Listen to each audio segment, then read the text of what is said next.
Hey, everybody. Welcome to Mondays with Mike Kitchen Edition. Not that we're adding an addition to the house. I just mean I'm in the kitchen. So, hope y'all are doing great. The reason that I'm not in the studio today is that our schedules are a little bit different this week, a little bit weird. I'm moving my days instead of Monday through Friday, I'm doing Wednesday through Sunday. So, I'm not really like off necessarily. My days are just adjusted a little bit. So, I hope you guys are doing great. It's been so cold. I can't with the cold.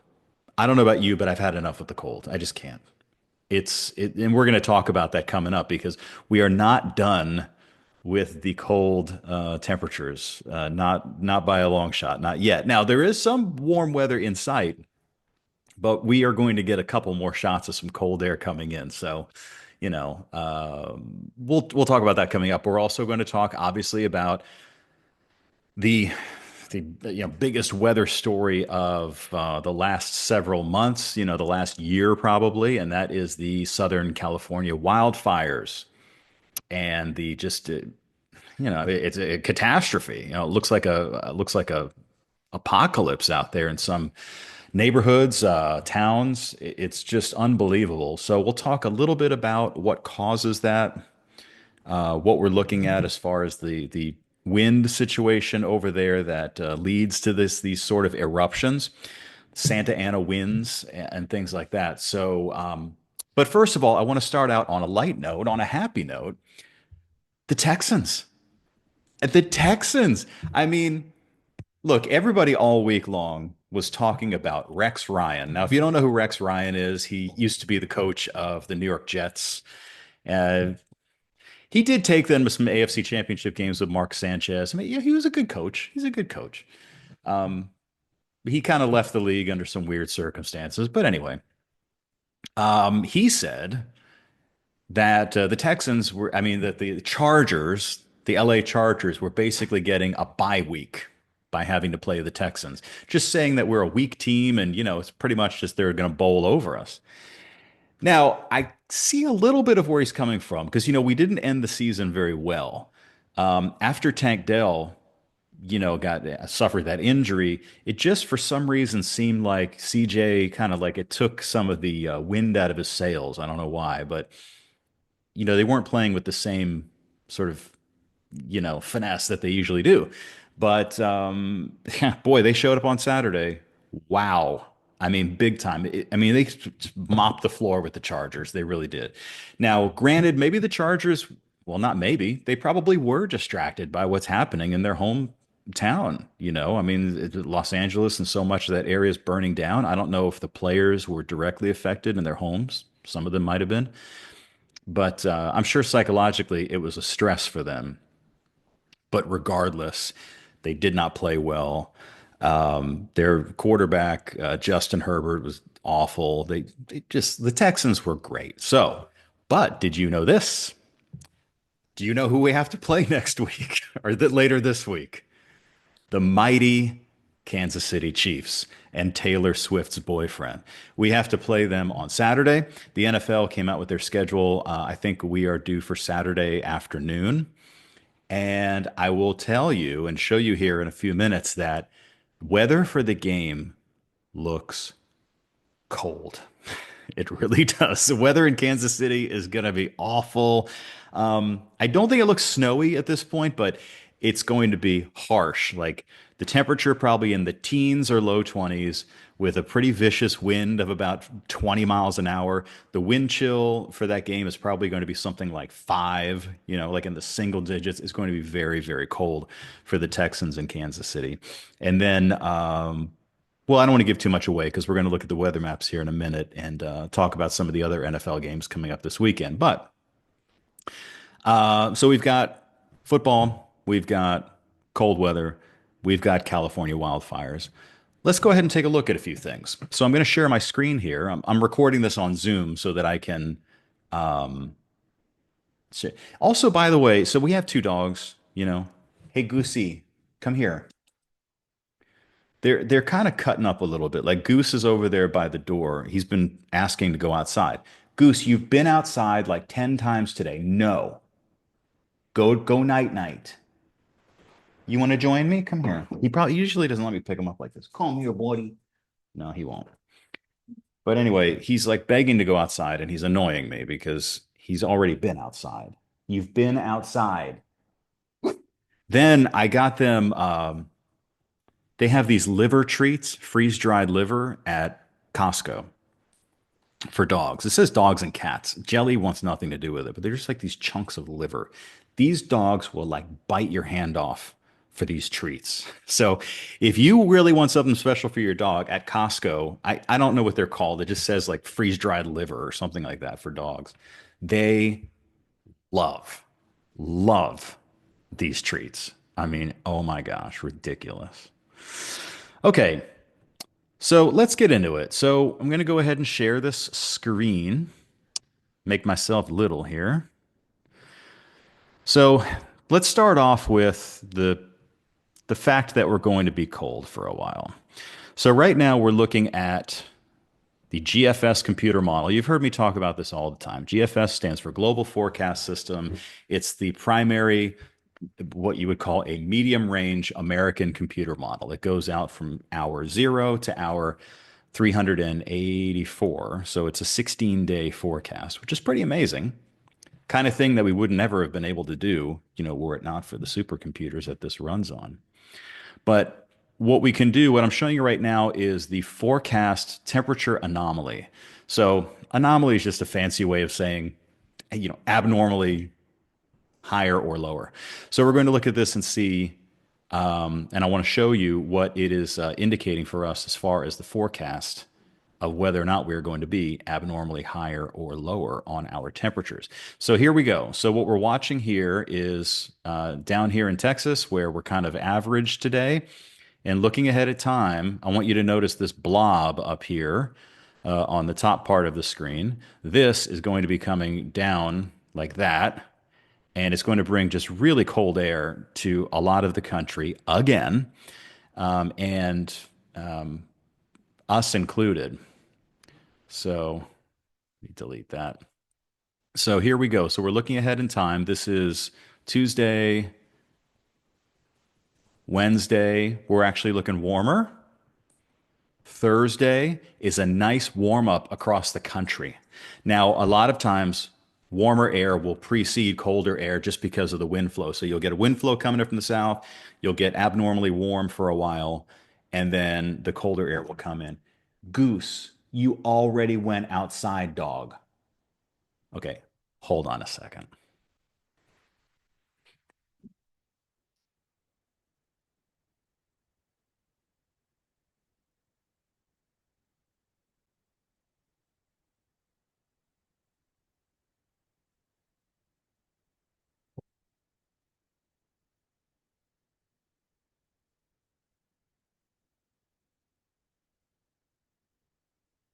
All right, sorry about that, guys. Goose is, I could tell if I didn't let him out, he was going to start bothering us.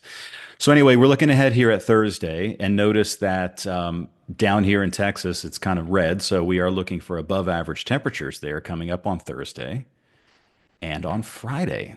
In fact, it might actually be like very, very mild coming up Friday and early Saturday. Probably going to be our warmest temperature for a while. Now he's wanting to come in. He's going to go in his cage. Hold on.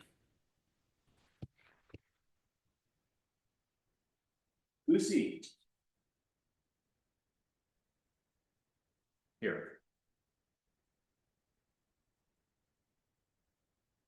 Getting me off, man.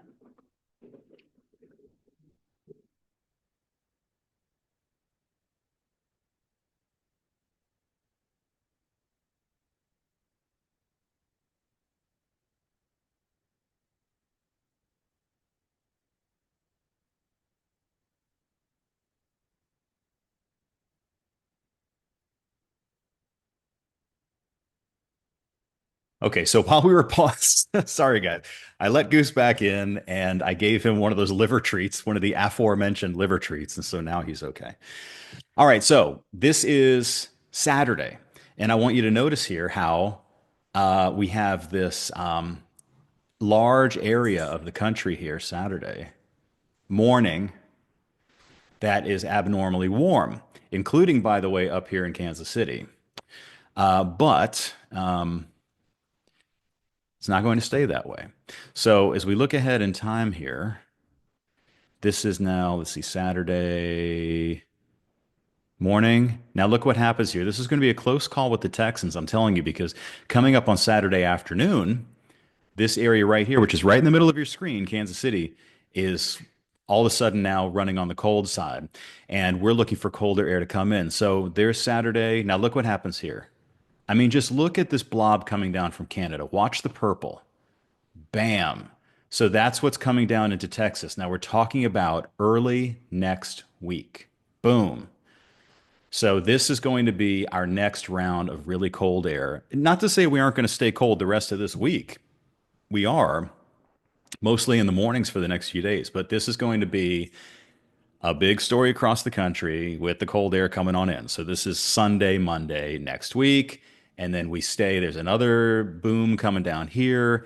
So by next Tuesday, Wednesday, so we're probably going to stay cold here for all of next week before warming back up. Now, I will tell you that this is now 2 weeks out that it is showing some warm air down here in Texas coming up around the 26th, 27th, and 28th of January. But for the rest of this week, I mean, just you don't like to see this blob like that coming down. And as far as what we're actually looking at for temperatures and not just looking at a purple blob, we can get an idea here. Let me just show you what we're looking at. So instead of anomaly, I will turn on the temperature.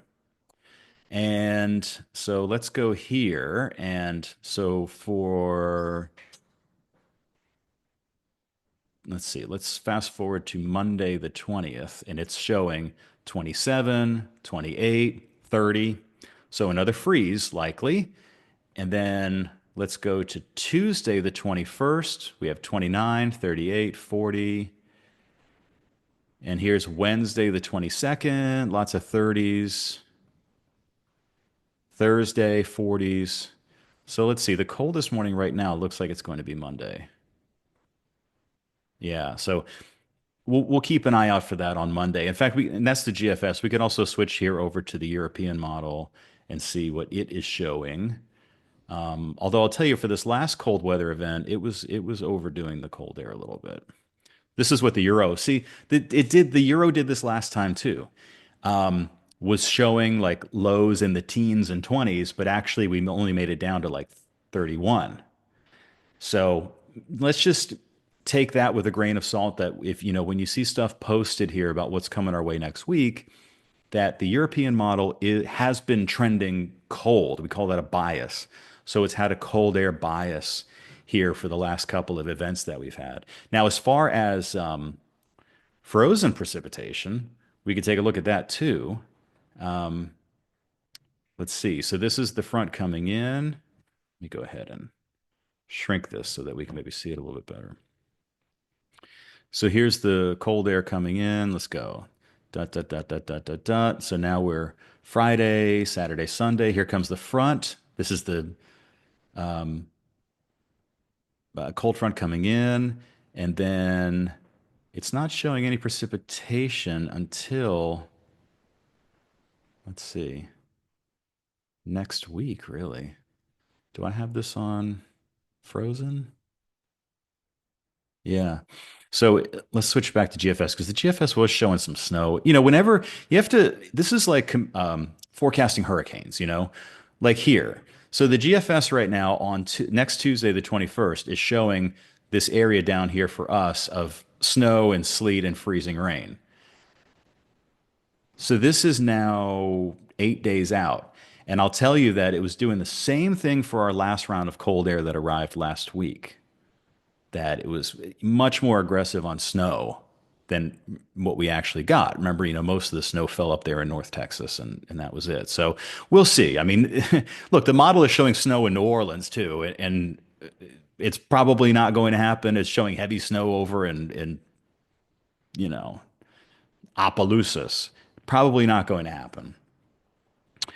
The other thing I wanted to show you is if you are, so we have the Texans who are going into Kansas City here on this weekend, on Saturday. And right now, it's, we're really showing right here where my cursor is pointed.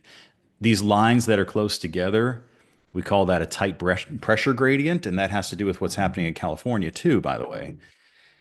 And so that means windy conditions. And then finally, sorry, I can't get off of football because I'm so into it right now. When we take a look at weather for the let's see, there's a game in Buffalo, and then there is at Philadelphia. So Buffalo, the Broncos and the Bills. There's a good chance for snow on the day before the game, and then the day of the game there might be some flurries, and it's going to be like typical Buffalo cold. And then for Philadelphia, which is taking place later that day, there also is going to be a chance for some some snow there. So actually, this is interesting because this is the newest run of the GFS is actually showing a lot more snow in Philadelphia. Maybe it holds off till after the game, but anyway. So there's your football forecast. So bottom line is it's going to be cold for the rest of the week. Oh, I did want to share with you some statistics here real quick. Um, so how cold has it been here recently? We could take a look here. I wanted to just read these numbers off to you. We were 38 degrees this morning, and the last several mornings here, I want to tell you how cold we've been this month. Like, does it feel like we've been unusually cold since the new year? Yes. So we were 38 this morning.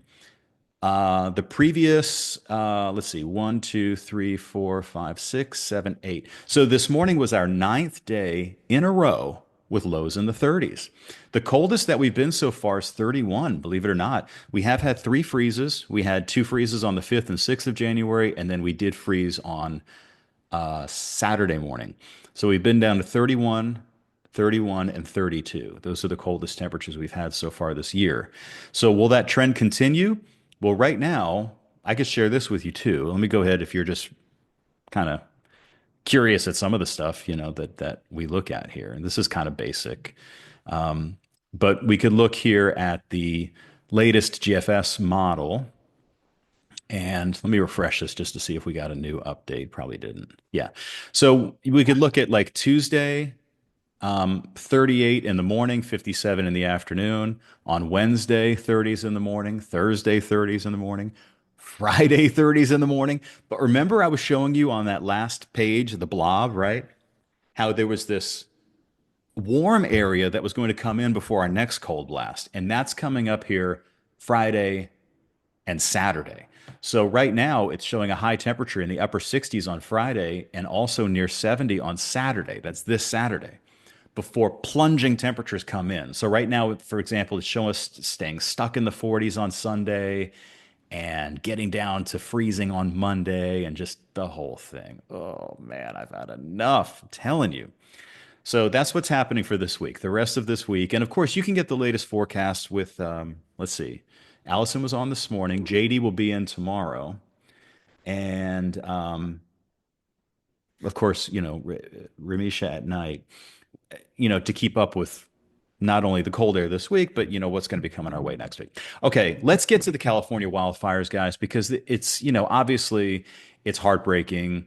It's absolutely ridiculous. As far as what caused all this, you may have heard the term Santa Ana winds. Well, this is something that's unique to California. We don't get Santa Ana winds in Texas. Yes, we get hot, dry winds sometimes in the summer, but not like they do. You have to consider that Southern California is so much different than Texas. Hold on just a second. I'm sorry. The dog. The terrain in California is something unlike we have here in Texas at all. So you have mountains that are covered in trees. You have mountains farther inland that are sort of more desert. You have valleys, and a big portion of the population lives in these valleys. Like like the San Fernando Valley and things like that. And then you have people who live in the hills, the West Hills and the Hollywood Hills and Beverly Hills and all of this stuff. So there's a huge difference in terrain across California. Most of our part of Texas is basically the same. You know what I mean? Like Harris County is not really any different than Fort Bend County, and maybe Montgomery County has more trees, but it's not that much different. So with this changing terrain and the fact that um, you have desert off on one side. Let's look at Los Angeles. Sorry, I'm just gonna I want to show you a map. It might be a little more descriptive, but you've got the Mojave Desert on one side, and then you have the ocean on the other side. And so you have this incredible difference of terrain across the area. And it's something like it's not even remotely the same as what we have here in Texas. So let me just show you here. So in this location, so here's now granted, I do not know California. Okay. I've been there once. Look, we have Lena DeFlorius used to live in California. I'm sure, we've got people who know it very well. And so I don't know it as well as they do. But the bottom line is see here where it says Palisades Fire, and then this is the Eaton Fire. So you have this is trees. So you have the Santa Monica Mountains National Recreation Area. So this is all hills and trees. And then the same thing is up here north of Pasadena, the Eaton Fire. This is the Angeles National Forest. I mean, you have hills and trees, and then you have a valley. So out here, off to the east of Los Angeles, you have desert. You have nothing but desert here from this inland area all the way over to Phoenix and Tucson and taking you over to El Paso. This is all desert and Las Vegas and all of these spots. Now, what's interesting is that in California, you're right there on the Pacific Ocean. And so, depending on which way, and the Pacific Ocean is cold, by the way, depending on which way the winds are blowing, you can have foggy, chilly, kind of clammy kind of weather when you have what's called an onshore flow or a marine layer. Then you have the situation that they have out there right now, which is the opposite, which is where you have these offshore winds, which in the case of the Santa Ana winds, causes critical fire weather conditions. And so the Santa Ana winds are caused by high pressure that are over the Rocky Mountains or the deserts. So let me just circle this for you here again. So we're looking at high pressure here. I hope you can see that. I guess I should have changed that color. But anyway, you have high pressure there over Nevada, and then you have this low pressure here, which is over California. And in between the two, you have a pressure gradient. So you have the high it wants to move in this direction toward the low. But you have mountains and you also have this Coriolis effect. But the bottom line is the air wants to move out of the area of high pressure. That's what high pressure is. It's pushing. So with that in mind, the air wants to move. And so in this case, you have high pressure pushing toward California. And when it does that, it comes down the mountains. So you have high pressure here over let's say, Las Vegas, and you have lower pressure in Los Angeles. And the wind wants to flow down the mountains. It gets channeled into the valleys too. And you have a phenomenon called compressional heating. And technically, there's a word called katabatic heating. Adiabatic, which is another word, is like when the air moves up and it cools down and it condenses and forms thunderstorms. That's what we get here. The other way, though, is when the air moves down, it compresses, it heats up, and it gets very, very dry. So that's what causes their problems over there. Does it happen here in Texas? No, for several reasons, mostly because of the effect of the mountains. We have the Texas Hill Country, yes, but we don't usually have a situation where we're going to have this 90 mile per hour desert wind coming in down off the mountains. It just doesn't happen here.